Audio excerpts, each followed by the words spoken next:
Bapak dan Mama, saudara-saudari umat beriman yang terkasih, secara khusus umat Paroki Santo Suraba Bima yang terkasih. Selamat sore menjelang malam.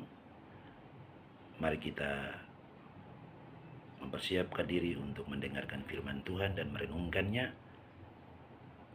pada hari Senin tanggal 24 Januari 2022, pekan ketiga tahun C.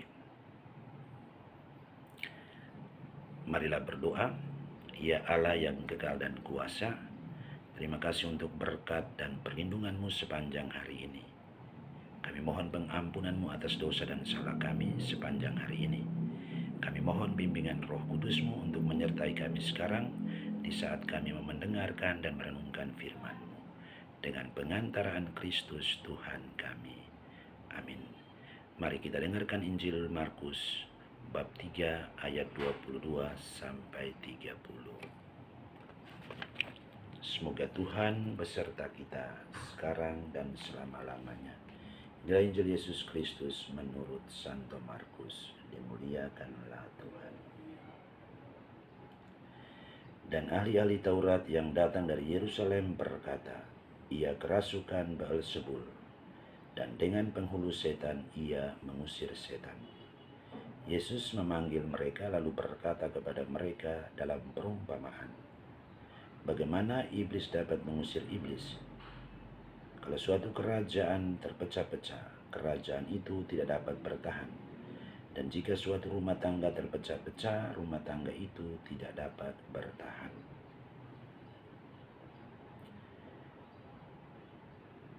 Demikianlah juga kalau iblis berontak melawan dirinya sendiri, dan kalau ia terbagi-bagi, ia tidak dapat bertahan, melainkan sudahlah tiba kesudahannya.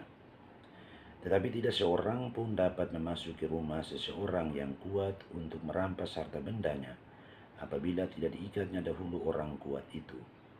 Sesudah itu barulah dapat ia merampok rumah itu.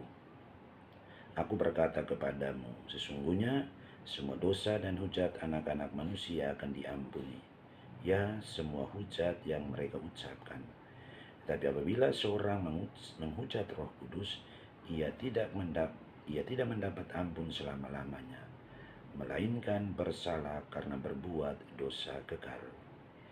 Ia berkata demikian karena mereka katakan bahwa ia kerasukan roh jahat. Demikianlah Injil Tuhan. Terpujilah Kristus.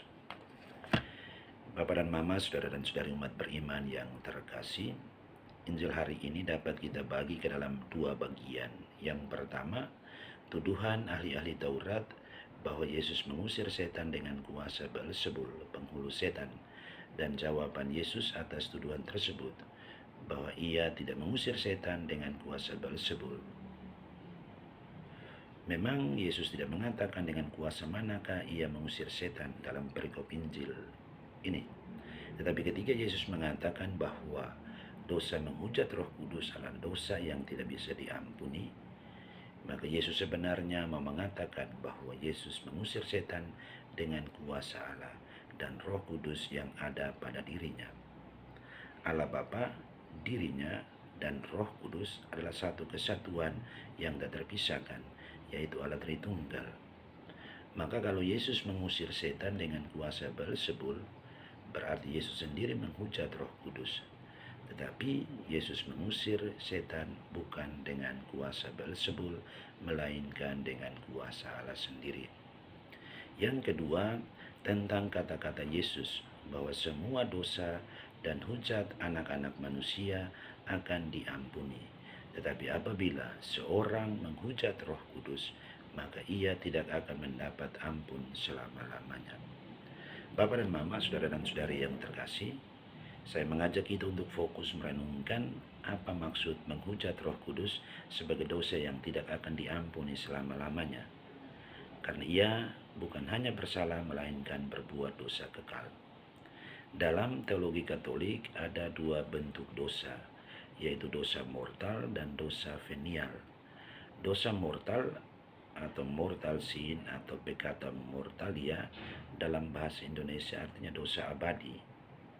Juga bisa diartikan sebagai dosa besar atau dosa serius, adalah tindakan dan perbuatan yang sangat keliru atau serius yang dapat menyebabkan hukuman kekal apabila seseorang tidak dibebaskan dari dosa ini sebelum orang itu wafat atau meninggal dunia.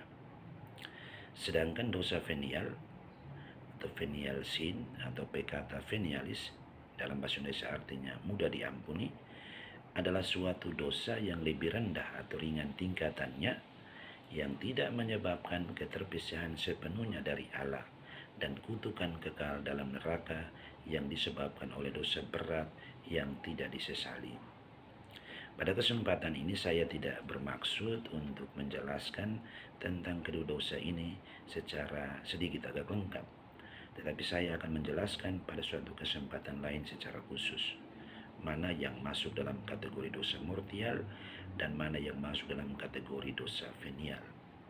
Namun sekali lagi, mari kita fokus pada apa yang dikatakan Yesus dalam perikop Injil hari ini, yaitu dosa menghujat Roh Kudus sebagai dosa yang tidak bisa diampuni selama-lamanya, baik di dunia ini maupun kelak pada saat pengadilan terakhir.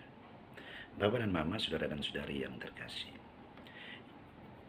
yang harus kita ketahui adalah apa yang dimaksudkan dengan dosa menghujat Roh Kudus. Contoh yang paling sederhana dan mudah untuk kita mengerti adalah murtad. Murtad adalah kata yang dipakai untuk menyebut orang yang meninggalkan iman dan komunitas beriman. Dalam gereja Katolik, seseorang yang dibaptis murtad kalau ia dengan bebas dan seutuhnya meninggalkan iman. Dengan kata lain, kalau seseorang sudah percaya kepada Allah Tritunggal, lalu di kemudian hari orang itu menyangkal Allah atau murtad, lalu sampai dengan orang itu meninggal atau mati, orang itu pun tidak menyesal dan tidak bertobat, maka orang tersebut berbuat dosa terhadap Roh Kudus atau menghujat Roh Kudus, dan dengan sendirinya tidak akan diampuni, dan pada akhir zaman orang itu akan masuk dalam neraka. Karena bagaimana mungkin orang itu akan diampuni kalau orang itu sendiri sudah murtad atau tidak percaya kepada Allah, padahal sebelumnya dia percaya kepada Allah, yaitu Allah Tritunggal, Bapa, Yesus, dan Roh Kudus. Dengan kata lain, bagaimana mungkin orang itu akan diampuni kalau dia sendiri tidak percaya pada kerahiman Allah dan tidak mau untuk diampuni? Di dalam Injil, Yesus juga pernah berkata, "Barang siapa menyangkal aku di depan manusia, aku juga akan menyangkalnya di depan Bapa-Ku yang di surga." Matius bab 10 ayat 33. Yang menyangkal Yesus dan Roh Kudus, maka kelak tempatnya hanya satu, yaitu neraka. Bapak dan Mama, saudara dan saudari terkasih, kita memang sudah percaya kepada Allah, namun kita tidak terlepas dari dosa dan kesalahan, baik dosa ringan maupun dosa berat. Yesus pada awal pewartaannya mengajak kita untuk bertobat dan percaya kepada Injil. Gereja Katolik menyediakan bagi kita sakramen tobat sebagai sarana untuk mengakui dosa-dosa kita dan memperoleh rahmat pengampunan dari Allah. Kepada Petrus, Yesus berkata, "Apa saja yang kamu ikat di bumi akan terikat di surga, dan apa saja yang kamu lepaskan di bumi akan terlepas di surga." Matius bab 16 ayat 19. Dan waktu Yesus menampakkan diri kepada murid-muridnya sebelum ia naik ke surga, Yesus berkata kepada murid-muridnya, "Jikalau kamu mengampuni jikalau kamu mengampuni dosa orang, dosanya akan diampuni. Dan jikalau kamu mengatakan dosa orang tetap ada, dosanya tetap ada." Injil Yohanes bab 20 ayat 23. Tugas untuk mengampuni dosa kini dipercayakan kepada gereja, dalam hal ini para uskup dan para imam. Maka marilah kita menyadari dan menyesali dosa-dosa kita dan datang menerima pengampunan dari Allah dalam sakramen tobat. Semoga Tuhan mengampuni dosa-dosa kita dan kelak nama kita tercatat di surga abadi. Tuhan beserta kita, dan berkati kita selalu. Amin. Mari kita mengakhiri permenungan kita pada sore malam hari ini dengan berdoa.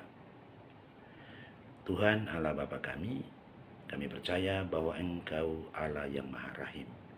Kami ini orang berdosa, kami mohon ampun ya dosa-dosa kami, bila kami dengan jujur, rendah hati dan tulus datang memohon pengampunan dari-Mu. Dengan pengantaraan Kristus Tuhan kami. Amin. Semoga Tuhan beserta kita sekarang dan selama-lamanya. Semoga kita sekalian hidup dan karya pelayanan pekerjaan kita setiap hari. Mereka semua yang kita doakan dan mengharapkan bantuan doa kita. Semua kegembiraan, harapan, kecemasan, kekhawatiran, kesehatan kita masing-masing. Istirahat kita pada malam hari ini selalu dilindungi, dibimbing, dan diberkati oleh berkat Allah yang Maha Kuasa, Bapa dan Putra dan Roh Kudus. Amin. Selamat malam, selamat beristirahat. Tuhan memberkati kita semua. Amin.